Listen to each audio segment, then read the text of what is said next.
It's Tuesday, February 26, 2019, and this is All Things Veritas. Hello, friends. Hello, all. This is Kyle, and I am sorry about missing yesterday. Actually, not too sorry. I am working on putting things together here, as I've mentioned before, but I'm glad to be with you here, and I'm glad you're here with me.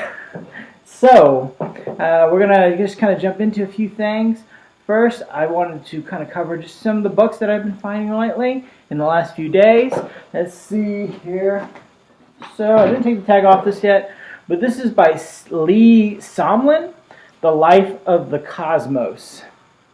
Life of the Cosmos. Mr. Smolin makes the argument that kind of the theory of everything can be explained by evolution, including in physics. We're starting to see a lot of these arguments. And so this is going to be a good read. It's going to be important to kind of delve into. In fact, Roger Penrose, a great physicist himself, commented on this book. He says, Lee Smolins' The Life of the Cosmos is a fascinating book. Its central theme is an extraordinary speculative idea, but very well argued for. There's a wealth of interesting and information accompanying material here, as one would expect from an author of such breadth and depth of physical understanding. Roger Penrose, of course, is the mathematician and physicist from Oxford, and I forget where else he's taught at, of course, but very important. I mean, the subject concerning evolution and design and purpose and meaning, why we're here, life, everything. I mean, this is kind of essential as we are trying to as more and more as we discuss free will, as we discuss consciousness, as we discuss reality, right? And sciences are definitely stepping in and trying to give insight, even moral insight. But can it give moral insight? No, I don't think so. But that's, of course, something that we'll be discovering together as well, and not from theological and philosophical arguments. But yes, definitely very important, and so we're going to be, I'm going to be reading that book sometime in the future, not right away, but that's one of my book discoveries today. And another one, which my wife found, Galileo's Muse. Mark Peterson, I should remember that. It's a Renaissance Mathematics and the Arts. This book is, and by the way, all the literature, I'm going to start remembering to do this. I'm going to start putting all these in the bottom of these videos and the links so you can access them if you're interested. You can look at them yourself. But in this one, Mark Peterson argues that it wasn't the great, the Renaissance isn't about all the sciences. In fact, it was the mathematics that rose up as the surprising kind of the great influence on the Renaissance arts. He says, it was the mathematics of Renaissance arts, not Renaissance sciences, that became modern science. Galileo's Muse argues that painters, poets, musicians, architects brought about a scientific revolution that eluded the philosophers, scientists of the day, steeped as they were in a medieval cosmos and its underlying philosophy. Of course, there's more to that, but Galileo's Muse. Speaking of philosophy, we'll jump into that. I'll talk to that in a minute, but I've been putting in, again, just finishing stuff up for my PhD program. Hopefully that I will get in, or if not, God's will, whatever that may be, it'll be all right. But I think I'll get in, but I've also been putting in for the fellowship, and I've been having to fill that out, and I've been talking a whole lot about my qualifications, my skills, my where I come from, my life. So that's been pretty interesting. I'll talk about maybe that a little bit more here in a minute. But this one I like because Susan Faludi wrote this book it's called Stiffed. She's looking at the betrayal of the American man, and she's a feminist. She's radical. I don't know. I have not read all Faludi's work, but from what I understand, she certainly is. She's definitely more liberal, but that's okay. That's good. It's important to read what others have to say. This is because you're from the left or the right. Identity politics we should not let identity politics, whether you're a woman, or your black or white, or your color of your skin, your political association does not define you. Now, does that mean that someone who is in the Democratic Party or in the Republican Party doesn't hold to certain things? Of course they do, and we can go down that whole discussion, but it doesn't mean that they're not a human being. That doesn't mean that they don't have beliefs that differ from those that they're associated with, right? So I need to read the book, but from what I understand, Susie Faludi really does explore manhood and kind of this modern concept of it. She tries to just kind of dig through all that.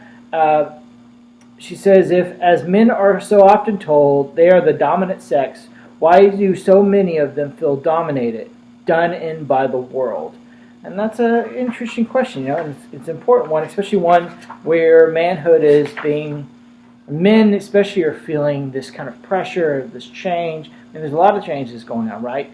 Gender and sex and the definitions of these things, roles, very much important within of course, from a biblical viewpoint, but just in the world in general. This was written in 1999, by the way. But again, Susan Faludi.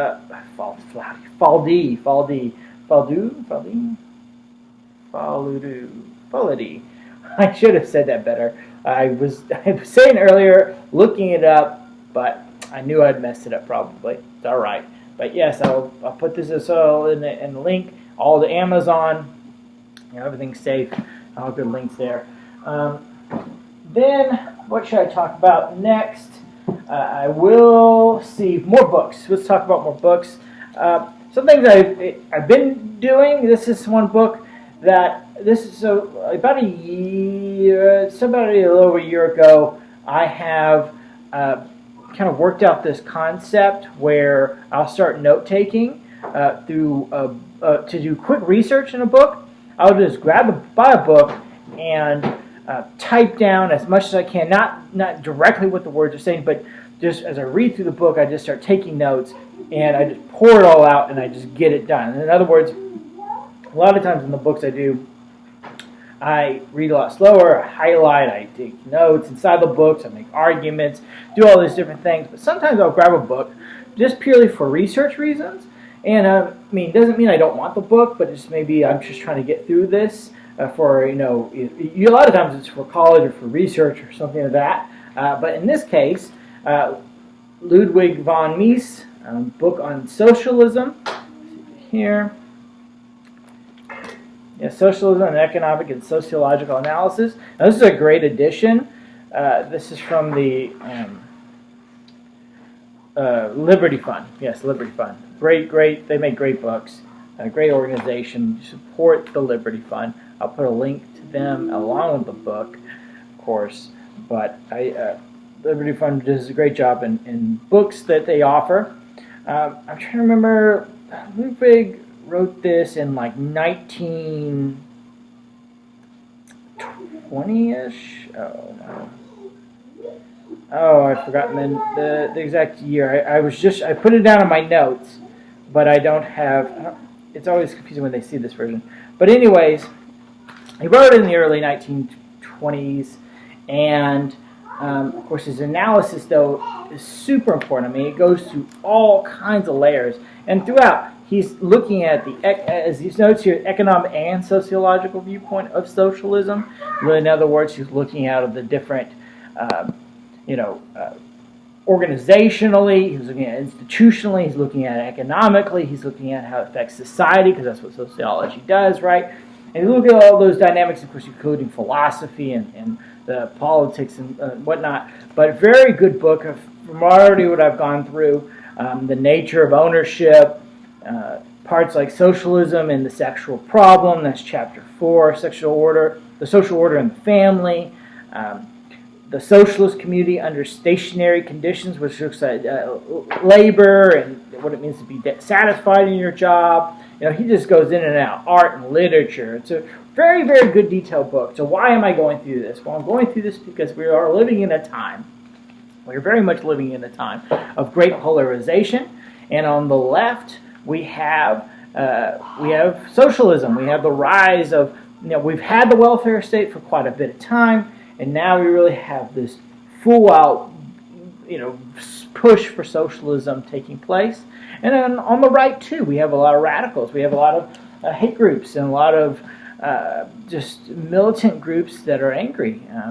And I wouldn't say that just because you're a nationalist, you're a bad person. You're not. In fact, it's okay to be a nationalist, which I'm talking about the right, of course, but it's not. It's not good to be racist. It's bad to be, killing. You want to kill gays or anything of that nature. That's not cool, not acceptable, not right, not moral, not just. None of these things are lawful. Nor are they good, nor are they peaceful. Especially, and I'm talking to Christian brothers and sisters here. I tell you, there is. You don't have to agree with lifestyles, but you certainly do not hate. You don't hate. You don't go out. You love God and love thy neighbor, and that's very important here. But of course, I'm studying this book because I'm working on a book, and I'm studying this kind of rise in socialism as well, and that's kind of in the layer of the book. And I wanted to start from the beginning. Ludwig von Mises was a libertarian thinker, economist, I would say political thinker, brilliant man. Now his analysis just, at that time destroyed socialism, destroyed it. But is socialism, what does it look like today? This book was written a long time ago. Now it's going to give me a good foundation. It's going to give me some good insight, but there's going to be a lot more I need to study about. And this book itself that I'm writing is not specifically just on socialism. It's not the argument against it, which I am against socialism. And we'll talk about those different things, but it is a good place to start. So, yes, going through that work. A few books I wanted to share just because as well. I'm going within my book, and these are two Christian literature books. Two books in Christian literature. One by Sauls, Jesus Outside the Lines. Put that in there. And then Jonathan Leeman, How the Nations Rage, A Divided Age, Rethinking Faith and Politics. Right? And you say, wow, what's going on here? Of course, especially within our Christian Reformed faith, but I would say Catholics. There's a lot of different groups here, but have a lot, are saying a lot about the times that we're living in. My master thesis was on identity politics within higher education, and of course I'm continuing that research, and I'm continually looking into identity politics. Jordan Peterson comes to mind. I'm going to talk a lot about him. He's definitely an influential guy. He's very interesting. I like him. He's not, he is a interesting figure in our times, I would say. But of course, I'm curious about what are we as the church, as Christians, as believers, what are we saying? And these are two good books too, looking at that, going beyond the divide of politics, of identity politics, and politics in the political party and the spectrum. Of course, we are concerned. We're concerned about the radical left, and left and the right? So we need to, how do we voice that? But also, how do we continue to, we have a lot of things to say in philosophy. We have a lot of things to say in art. We have a lot of things in politics. And that's what I do, and that's what I'm going to do, and that's the direction I'm headed in. So, going on from books, I've mentioned this the other day, the Psalms Journal, ESV. And I didn't put a link down. I need to go back probably and do that too, but changing my angles here. But yes, this book, these are awesome. And I started notes. I'm very happy. Now, don't mind sharing. I have terrible handwriting. But I started, doing notes, really started to look into it. Did this earlier today, the other one yesterday, last night. Yes, so going through the Psalms, and I've been reading through the Psalms, I've been praying through the Psalms. So what I'm going to be doing, starting probably this week, Lord willing, I am going to start a Psalms series. Now, I am very structured. There's a lot of ways I want to break this down. The way I'm doing my notes is the first time I did this, it was a very textual study, so I was looking very much at what is each and every word saying, how is it influencing the next verse, but of course, what does each word mean, and kind of trying to take that in a literal sense. Today's was because it was very frank, very very clear in a different way. Psalms 2. I kind of wrote more of just what I'm kind of sensing here, what I'm kind of getting from. I did look at a little commentary because I got a little not confused, but just trying to, am I reading this right?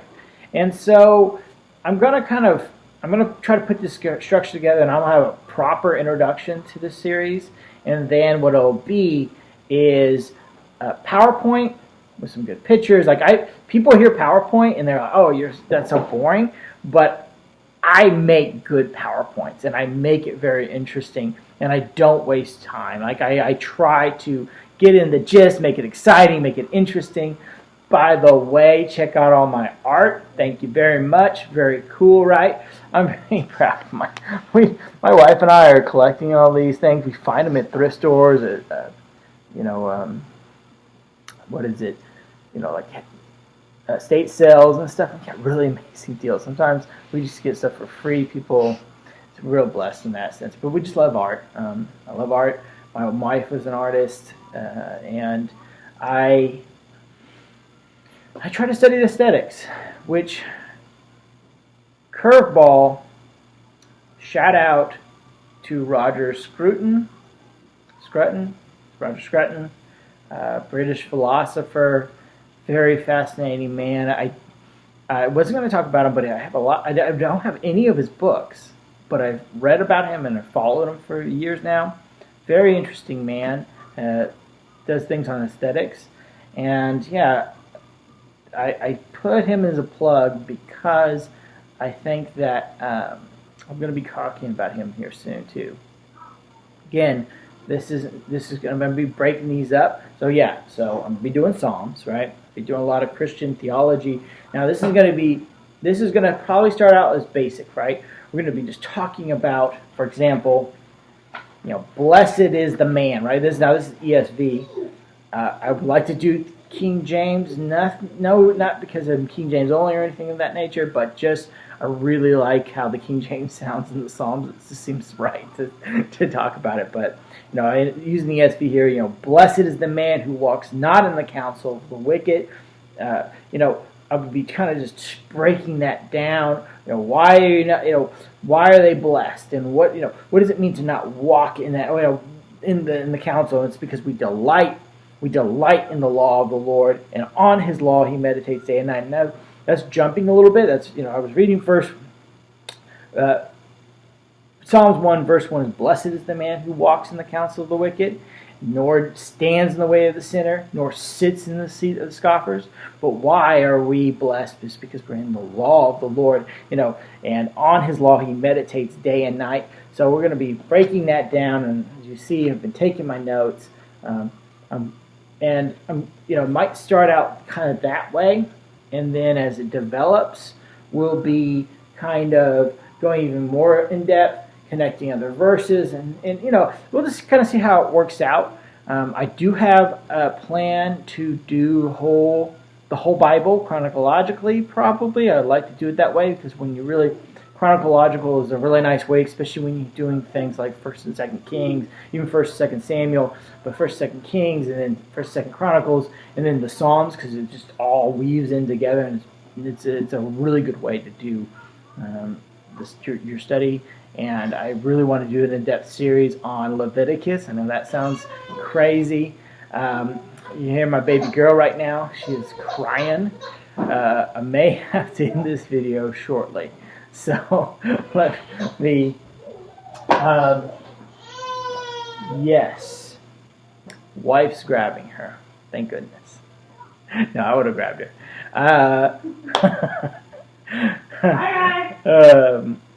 So yes, and one other thing about the Psalm series that I wanted to talk about, I learned this, And this is a big shout out. I'm going to make sure I have his name right. It is Matthew Everhard, and I'm going to link this video.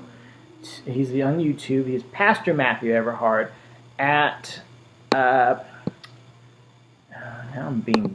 this is just bad. He is Presbyterian. No, he's in Brookville, Florida. Pastor, his church is at Faith Church Presbyterian. That's right. And yes, he does. I've been starting to watch him. He does book reviews and cool things like some pastors do. But he goes real in depth, and I really like his work, especially when he starts talking about Scripture and the things that he covers. But what was really neat thing is he covers note taking. Best note taking ever, and I agree with this actually. When just watching it, it's called just by Jonathan Edwards, Miscellanies. And now Miscellanies, the form they do, I kind of did a miscellany, and I did a miscellany is like this is M001, but what you're supposed to do is you have a table of contents. You do 1 through, let's just say, let's say you're going to be preaching for a long time, so you do 1 through 300, and then you go so many pages in your journal, and then you start. You have miscellany 001, and it's connected to your scripture and your sermon or whatever you're going to be doing, and you can also put that number, that code, in your Bible.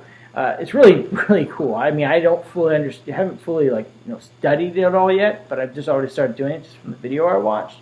So I will link that video, but also just shout out to that awesome pastor and what he does. Yes.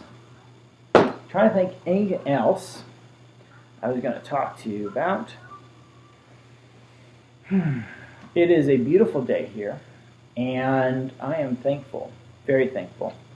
So we will, of course, be in touch. I will be kind of getting things in order, and as I continue to do that, I will keep doing videos. And yes, thank you for watching today. I really appreciate it. Please like, subscribe, share, comment.